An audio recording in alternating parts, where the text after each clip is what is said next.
B. Collins. Peter B. Collins, news and comment. It's Friday, September 14th, 2018. As a self-employed individual, I've got to write a couple of big checks to the federal and state tax authorities today. Just sharing my pain in case you need a reminder as a self-employed individual to do the same. Well, some interesting news breaking out of Washington today.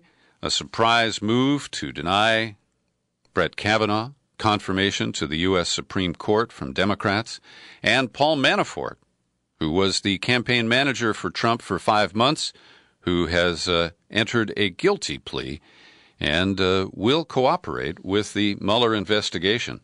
First up, though, my senator, senior senator, very senior senator Dianne Feinstein, has forwarded a letter that she says came from a woman who does not want to be named.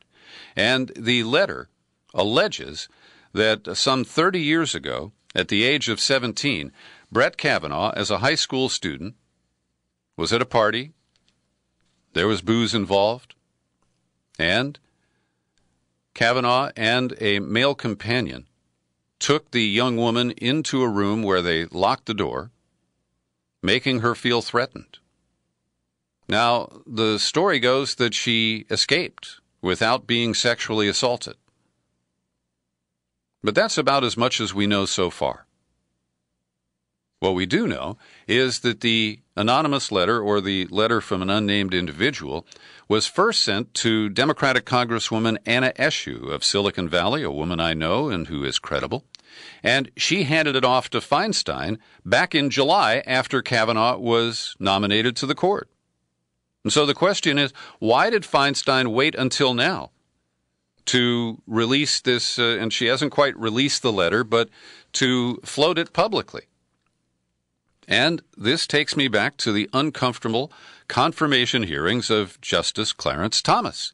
I was there in Washington at the hearings, and it was really frustrating because it was clear that Clarence Thomas was not qualified for the U.S. Supreme Court and certainly not to replace Thurgood Marshall. But that was the game as it was being played, and the leading Democrats on the Judiciary Committee were Joe Biden, Ted Kennedy, and Howell Heflin, who had been a judge in Alabama. And the three of them could not bring themselves to say that a black man, Clarence Thomas, wasn't qualified to sit on the Supreme Court. And so they bobbed and weaved and dodged, and it looked like the nomination was going to sail through. And then over a weekend, Anita Hill was discovered and brought to Washington. And while I do believe Anita Hill, the way she was used in that confirmation process allowed Clarence Thomas to become a victim. Oh, and he played that victim card big time. Have you heard the quote of him saying that this is nothing but a high-tech lynching?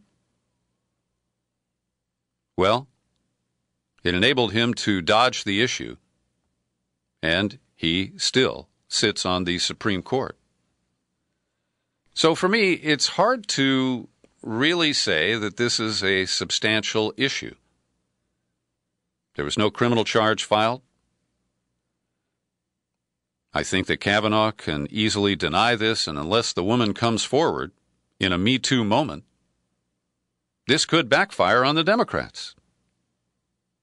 And again, I'm surprised that Senator Feinstein would do this and time it in this way.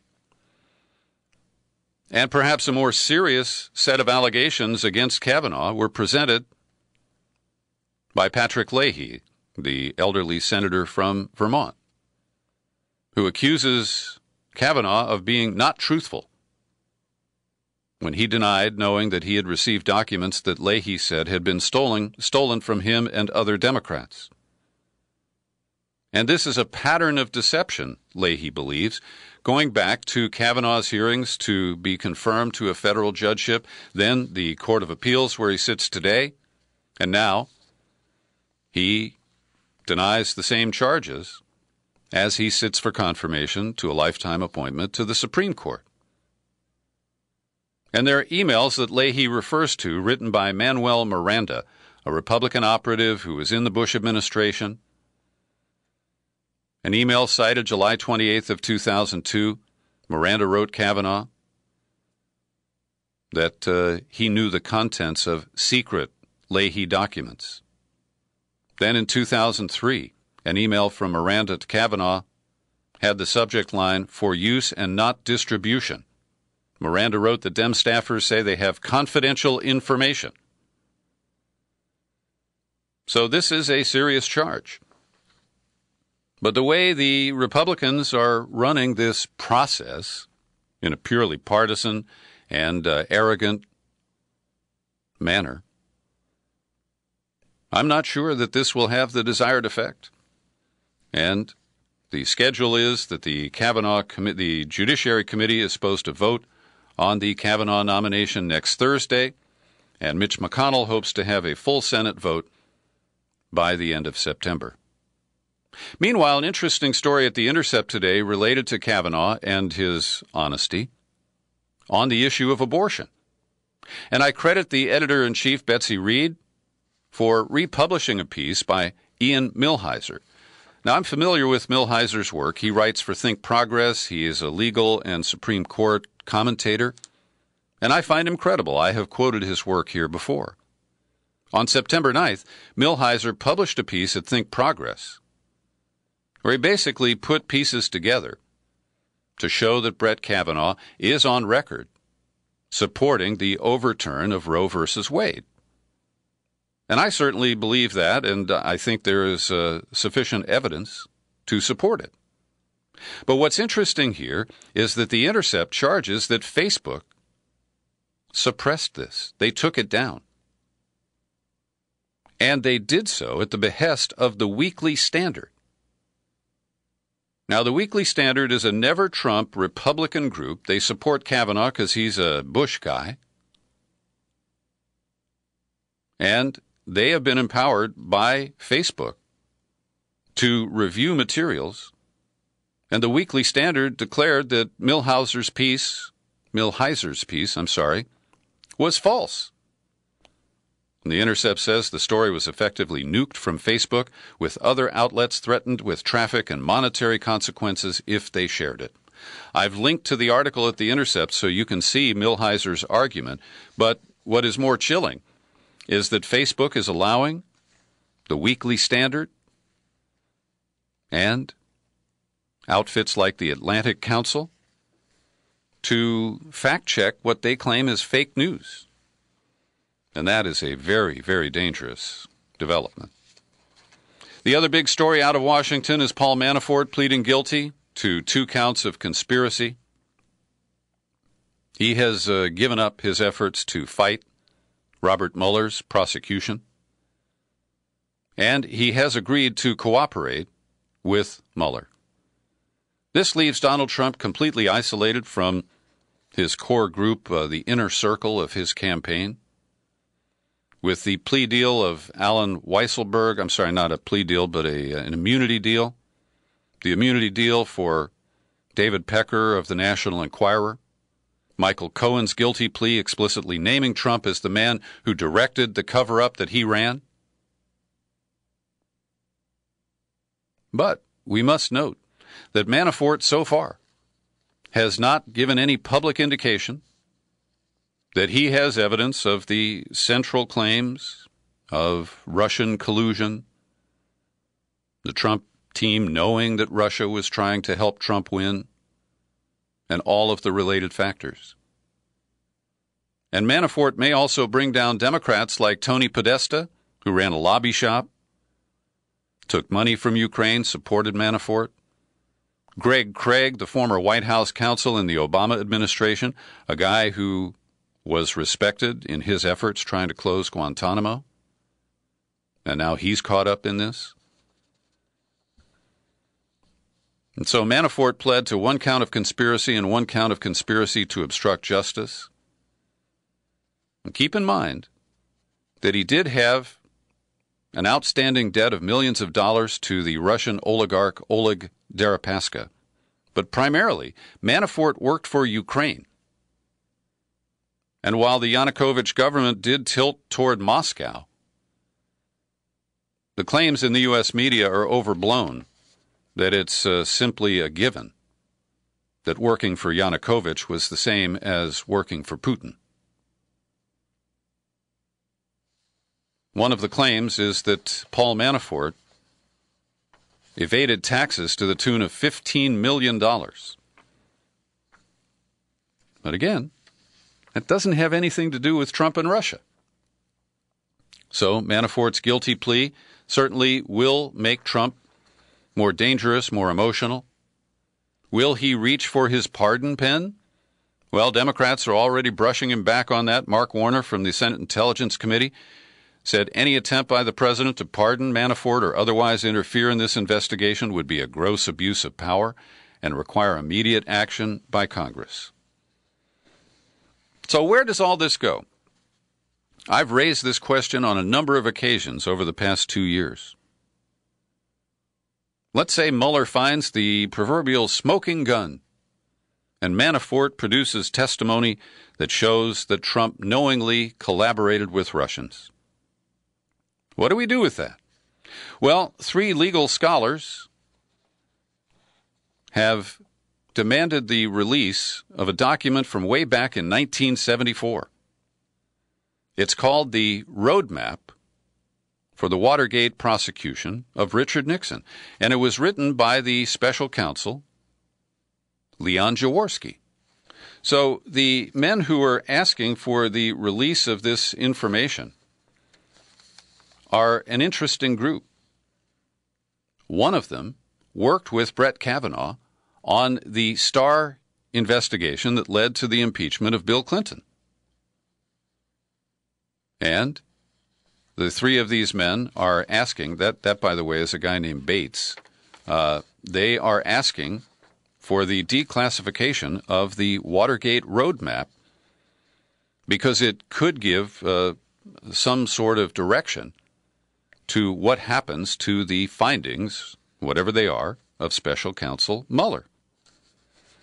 And today in the New York Times, Michael Avenatti, who is the brash attorney who represents Stormy Daniels and Karen McDougal, he wrote a piece saying that what Mueller should do is use a grand jury to indict Trump and then essentially test by going to the Supreme Court whether a sitting president can be indicted. And he offers the legal arguments, pro and con, from the history of these issues, which is quite limited. And he closes by saying, if Trump is indicted and his case reaches the Supreme Court, Judge Kavanaugh's recusal should be mandatory. Now, I agree it should be, but it isn't. And Clarence Thomas hasn't recused himself from Citizens United cases, even though Citizens United was a group that made a movie about his confirmation process. And I believe at one point his wife was employed there. I mean, recusal is optional. And that's something that has become painfully obvious over the years. Well, Donald Trump is now a victim of Donald Trump's tweeting. Earlier this week, he was talking about hurricanes, trying to distract us from all the other stuff that's flying around in Washington. And he gave himself good grades for Harvey and Irma. And then he said he deserves better grades for Maria and Puerto Rico. Well, that led an Oregon senator to release and to emphasize the contents of an Inspector General report showing that the Trump administration badly bungled the response to Hurricane Maria in Puerto Rico. But Trump is trying to blame it on Democrats, saying that, they ginned up this report that said that there were 3,000 people who died there. And I do acknowledge that the use of the excess deaths measure is open to scrutiny and argument.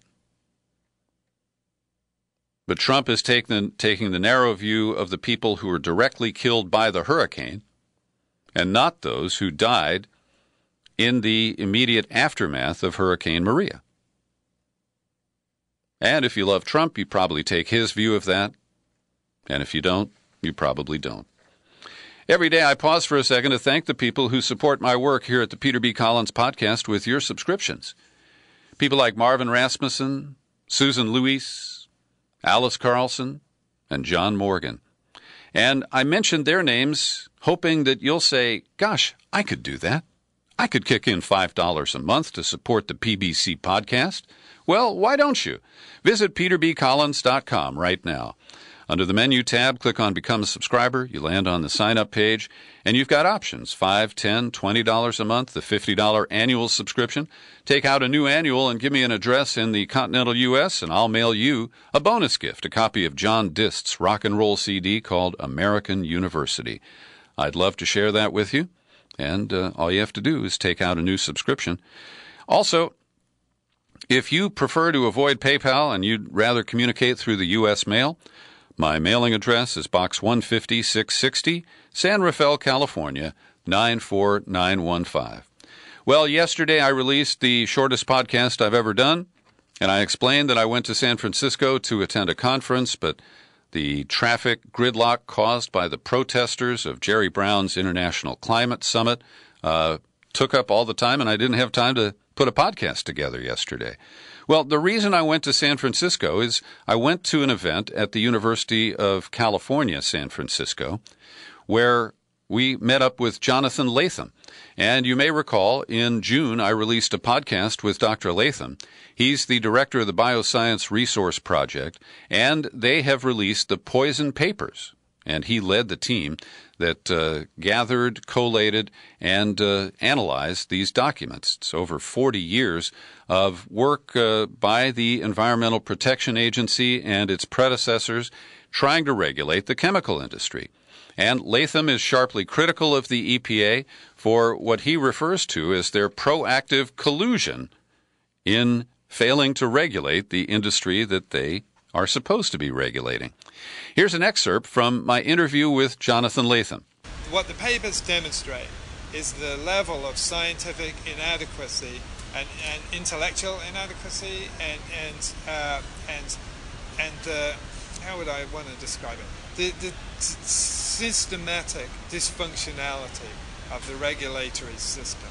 That almost wherever we look, we find the most tremendous problems, and the ultimate home for the explanation of those problems is that the EPA and other agencies are not empowered to find products to be dangerous. Right? There's a lack of political backing for an agency that actually wanted to do its job. That's Dr. Jonathan Latham, and there's more in his comments in the podcast I'm releasing today for my subscribers at peterbcollins.com. And while I was there, I also caught up with the legendary Stanton Glantz. Dr. Stan Glantz is one of the leading tobacco researchers in this country. His cigarette papers formed the original trove of documents that have become the UCSF Industry Documents Library. And in my conversation with Dr. Glantz, we talk about the poison papers, we talk about the FDA, and we talk about vaping and the effort or the discussion about banning the fruit-flavored nicotine loads that teenagers are getting heavily addicted to using vape systems like Juul. All that is available for subscribers today at peterbcollins.com. Well, yesterday was the final phase of primary elections across the country. New York held its primary, and as expected, Governor Cuomo easily defeated Cynthia Nixon, his progressive challenger. And I have to say, I was impressed with the former Sex and the City star, who I think managed a campaign for a first-timer very well. It's not easy. In fact, it's virtually impossible to defeat a well-entrenched establishment guy who can get all the money, all of the endorsement, and controls the levers of power. But I think that she demonstrated that there is an opening for progressive politics, even in a big establishment state like New York. And when we look across the nation at the primaries being behind us, there is a wave of, some slightly progressive people getting elected and a few very progressives, like Ocasio-Cortez in Long Island and the victor in Massachusetts more recently. But overall, we're seeing a wave of women running. 197 Democratic women are running in either for the Senate or the House this year. And as we've pointed out, many of them are former spooks, military veterans, and leftovers from various Clinton administrations and campaigns. But we're also seeing the African-American progressive Stacey Abrams running for governor of Georgia, and she does appear to have a chance. Also, the African-American upset primary win, Andrew Gillum running, he's the Tallahassee mayor, running for governor in Florida. And it's going to be an interesting race. I still am not persuaded that the Democrats will take control of the House or the Senate. They have a better shot at the House because of massive Republican retirements. But the way they are running the campaign, as you've heard me talk about, doesn't really give me the confidence that we will see a blue wave this year. Yesterday in northern Massachusetts, there was a wave of fiery explosions at homes caused by surges in gas pressure, and the cause of that is not known at this time. I have a story here with at least 39 confirmed locations of these explosions, and I have heard numbers nearly double that in recent hours. Our own Crown Prince, Jared Kushner, gave an interview to the New York Times, and the Times revealed its own bias against the Palestinians and for Israel. Kushner defended the latest in a string of punitive actions against the Palestinians and insisted that none of them will diminish the chances of a peace accord between Israel and those same Palestinians. Now, he has a secret plan, which he and his colleague Jason Greenblatt have been developing, and it appears that they think that they can cram down a peace deal on the Palestinians without their buy-in. And they are trying to punish the Palestinians for reacting to the move of the U.S. Embassy to Jerusalem and the shuttering of the PLO office just this week in Washington, D.C., along with the attacks by John Bolton on the International Criminal Court. And Kushner is quoted here as saying, "In every negotiation I've ever been in, before somebody gets to yes, their answer is no." But to imagine that the Palestinians are going to shift to yes because of some brilliant plan developed in secret by Jared Kushner? You can tell I'm skeptical. At the Vatican, the problems continue to mount over sex scandals and cover-ups. The latest victim, a resignation by the Bishop of West Virginia, Michael Bransfield, who has been accused of sexually harassing adults. And, of course, Cardinal Don Wuerl of Washington, D.C., has said that he went to the Vatican to discuss a resignation. So far, we haven't seen that reported. But clearly, and I say this as a former Catholic and take no pleasure from it, the Church is in a real downward spiral. And it's going to take a lot to arrest that. But things only get worse. How about this? The leaders of the Sistine Chapel Choir are now being investigated for money laundering, fraud, and embezzlement. It just doesn't stop. So the case of the alleged Novichok poisoning of the former double agent Sergei Skripal in Salisbury, England this past March gets more and more bizarre. Yesterday, the two Russians named as suspects by the British government went on RT, Russian television, and they said they are sports nutritionists who went to Salisbury and showed up on these surveillance cameras because they wanted to see the historic cathedral there. Now, I've been to Salisbury. I've been to the cathedral. It's a beautiful town. It is a tourist draw. But their story, seems pretty comical. They stayed in a really lousy hotel in London. They went to Salisbury on Saturday. They said they cut short their tourism because of bad weather. Now, these are Russians, and their winters are much worse than anything you get in England. And the surveillance footage shows that the streets were clear. There was a little residue of some snow that had been on the side of the road, but the conditions didn't look that inclement. At any rate, Putin earlier this week said that these are not GRU officials, and in the TV interview there was a hint that these are gay men, which could be a way of ruling out that they would serve in military intelligence, because that just doesn't happen in Russia. At any rate, it's hard to know who to believe, and the story just gets murkier and murkier. Meanwhile, the Netherlands have accused Russia of sending spies who were attempting to hack into the Swiss chemicals laboratory where the alleged Novichok nerve agent samples from Salisbury were being analyzed. The same lab in Switzerland was also analyzing samples from Syria of alleged nerve agent releases there. So the Swiss Federal Office for Civil Protection said that in June, the Spitz laboratory had been targeted by hackers said to be from the Russian government-affiliated group called Sandworm, and they used a spear phishing attack to try to hack into the laboratory. And finally today, the parliament in Spain has followed through on a pledge from the new Prime Minister Pedro Sanchez. They are going to exhume the remains of the former General Francisco Franco. Now, if you're as old as I am, you probably remember in the early days of Saturday Night Live, Chevy Chase used to make a routine joke that Generalissimo Francisco Franco is still dead. But that's no joke in Spain, where the wounds of the Civil War from the 1930s have never healed. And I keep a copy of Picasso's dramatic painting Guernica over my desk here at the Secret Studio. I'm well aware of the impact of Franco and the Civil War that remains, as I say, open wounds in Spain today.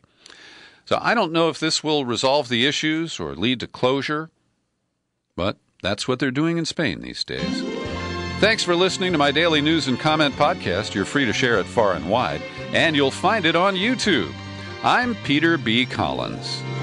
Happy trails to you until we meet again. Happy trails.